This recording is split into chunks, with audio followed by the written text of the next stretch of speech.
ಯಾರು ಹೇಳಿದ್ರು?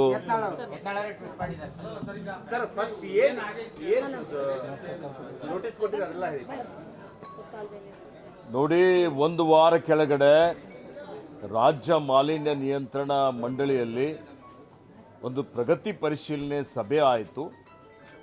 ಆ ಸಭೆಯಲ್ಲಿ ಇವತ್ತು ವಾಯು ಕಾಯ್ದೆ, ಜಲ ಕಾಯ್ದೆ ಮತ್ತು ಪರಿಸರ ಸಂರಕ್ಷಣೆ ಕಾಯ್ದೆ ಉಲ್ಲಂಘನೆ ಮಾಡಿದಂಥ ಕಾರ್ಖಾನೆಗಳು ರಾಜ್ಯದಲ್ಲಿ ಎಷ್ಟಿದೆ, ಏನು ಕ್ರಮ ಕೈಗೊಂಡಿದ್ದೀರಿ, ಅದರ ವಿವರವಾದ ವರದಿ ಕೊಡಿ ಅಂತೇಳಿ ನಾನು ಕೇಳಿದ್ದೆ.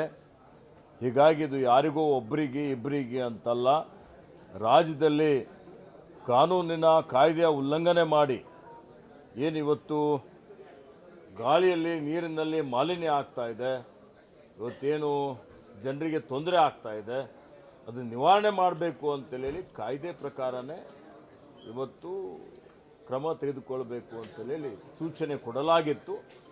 ಈಗ ರಾಜ್ಯ ಮಾಲಿನ್ಯ ನಿಯಂತ್ರಣ ಮಂಡಳಿಯಿಂದ ಇವತ್ತು ಆಯಾ ಕೈಗಾರಿಕೆಗಳಿಗೆ ಇವತ್ತು ಕ್ರಮ ಆಗಿದೆ, ಅವ್ರ ಮೇಲೆ ಕಾನೂನು ರೀತಿಯ ಕ್ರಮ ಆಗಿದೆ. ಈ ಫ್ಯಾಕ್ಟರಿ ಪರ್ಟಿಕ್ಯುಲರ್ ಆಗಿ ಏನು ಉಲ್ಲಂಘನೆ ಮಾಡಿದೆ ಸರ್? ತಮ್ಮ ಪ್ರಗತಿ ಪರಿಶೀಲನೆ ಸಭೆಯಲ್ಲಿ ಕಂಡು ಬಂದಿದ್ದೇನು?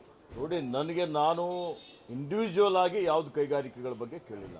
ಈಗ ನನ್ನ ಮಾಹಿತಿ ಪ್ರಕಾರ ಇವತ್ತು 1 ವರ್ಷದ ಕೆಳಗಡೆನೆ ಇವತ್ತು ಇವರು ಪರಿಸರ ಸಂರಕ್ಷಣೆ ಕಾಯ್ದೆ ಈ ಕಾರ್ಖಾನೆ ಉಲ್ಲಂಘನೆ ಮಾಡಿದೆ ಅಂತೇಳಿ ಕೇಂದ್ರ ಸರ್ಕಾರ 1.5 ಕೋಟಿ ರೂಪಾಯಿ ಅವ್ರ ಮೇಲೆ ಫೈನ್ ಹಾಕಿದೆ. ಅವ್ರು 1.5 ಕೋಟಿ ರೂಪಾಯಿ ಫೈನ್ ಕಟ್ಟಿದ್ದಾರೆ. ಕಟ್ಟಿದ ಮೇಲೇನು ಇವತ್ತು ಅವರೇನು ನಮ್ಮ ಕಾಯ್ದೆಗಳಿದ್ದಾವೆ, ಜಲ ಕಾಯ್ದೆ, ವಾಯು ಕಾಯ್ದೆ ನಿಬಂಧನೆಗಳೇನಿದ್ದಾವೆ ಅದನ್ನು ಪೂರ್ತಿ ಮಾಡಿಲ್ಲ. ಹೌದು, ಪೂರ್ತಿ ಮಾಡದೆ ಪ್ರಾರಂಭ ಮಾಡಿದ್ದಾರೆ ಅಂತೇಳಿ ವರದಿಗಳಿದ್ದಾವೆ. ಅವರು ಪರವಾನಗಿ ತೆಗೆದುಕೊಳ್ಳದೆ ಲಕ್ಷಾಂತರ ಟನ್ ಕಬ್ಬು ನುರಿಸಿದ್ದಾರೆ ಅನ್ನುವಂಥ ಒಂದು ಆರೋಪಗಳಿದ್ದಾವೆ. ಇವೆಲ್ಲ ಆರೋಪಗಳು ಈಗ ನನ್ನ ಗಮನಕ್ಕೆ ಇವತ್ತು ಬಂದಿದೆ. ಹೀಗಾಗಿ ಇದರಲ್ಲಿ ಯಾವುದೇ ರಾಜಕೀಯ ಪ್ರೇರಿತ ಆಗಲಿ ಮತ್ತೊಂದಾಗಲಿ ಇಲ್ಲ. ಕಾಯ್ದೆ ಕಾನೂನು ಎಲ್ಲರಿಗೂ ಒಂದೇನೇ ಇದೆ. ಹೀಗಾಗಿ ಕಾರ್ಖಾನೆ ಯಾರಿದೆ ಅಂತೂ ನನಗೆ ಮೊನ್ನೆ ನಾನು ಪ್ರಗತಿ ಪರಿಶೀಲನೆ ಮಾಡಿದಂಥ ಸಂದರ್ಭದಲ್ಲಿ ನನ್ನ ಗಮನಕ್ಕೆ ಇದ್ದಿಲ್ಲ. ಯಾವುದೇ ಏನು ಮಾತಾಡ್ತೀರಿ?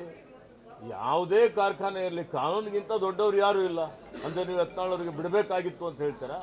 ಅವ್ರಿಗೆ ನೋಟಿಸ್ ಕೊಡಬಾರ್ದಾಗಿತ್ತು ಅಂತ ನೀವು ಹೇಳ್ತೀರಾ? ಏನು ಹೇಳ್ಬೇಕಂತೀರಿ?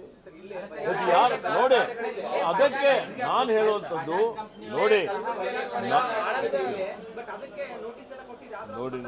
ನೋಡಿ ಯಾರ್ಯಾರು ಕಾಯ್ದೆ ಉಲ್ಲಂಘನೆ ಮಾಡಿದ್ದಾರೆ, ಕಾಯ್ದೆ ಉಲ್ಲಂಘನೆ ಮಾಡಿದ್ದವ್ರ ಮೇಲೆ ನಿಯಮಾನುಸಾರ ಕಾಯ್ದೆ ಅನುಸಾರ ಕ್ರಮ ಆಗುತ್ತೆ. ಇದರಲ್ಲಿ ಯಾವುದೇ ರಾಜಕೀಯ ಆಗಲಿ ಮತ್ತೊಂದಾಗಲಿ ಬರುವಂಥ ಪ್ರಶ್ನೆ ಉದ್ಭವ ಆಗೋದಿಲ್ಲ.